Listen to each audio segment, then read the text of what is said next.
The bank lobby buzzed with quiet chatter. Computers hummed. The scent of polished wood and coffee lingered. A woman in her early 60s stepped up to the counter. Her coat was faded. Her purse looked worn but tidy. She approached the banker carefully, holding a folder with paperwork. The banker, a sharp-dressed man in his late 30s, glanced down at her papers and smirked. "Ma'am, I don't think this is going to work for you," he said lightly, folding his hands. "Our loans are really for people with, proper credit." The woman paused. Her eyes didn't flinch.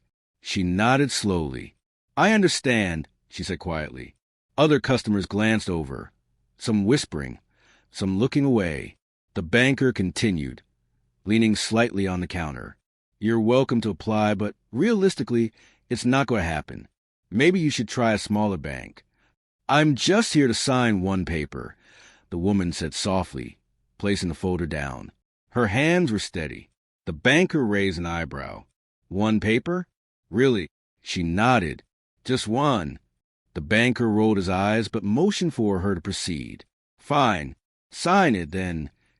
As she opened the folder, the camera would pan to the bank staff and a few curious customers. Her pen hovered over the paper. The banker smirked. "You do realize this won't do anything for you, right?" She looked up at him. "I know." Then she signed.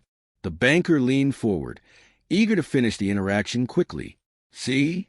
Nothing happened. No surprises. You're welcome." The woman handed the paper back with a calm smile.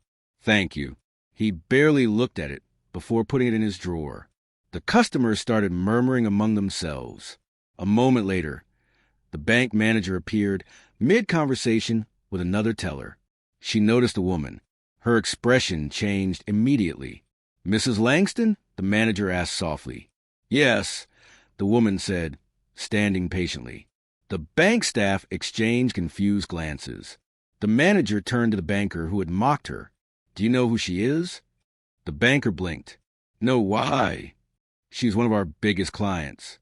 "And that signature you just witnessed?" "It just authorized a transfer that will secure funding for multiple new branches, including the one you've been assigned to oversee." The banker's face drained of color. His smirk vanished. Mrs. Langston smiled faintly, collected her things, and walked out of the bank. The manager followed her eyes, then turned to staff. Sometimes the smallest actions carry the biggest weight. The banker sank into his chair, staring at the paper he had dismissed so easily. Outside, Mrs. Langston paused on the sidewalk.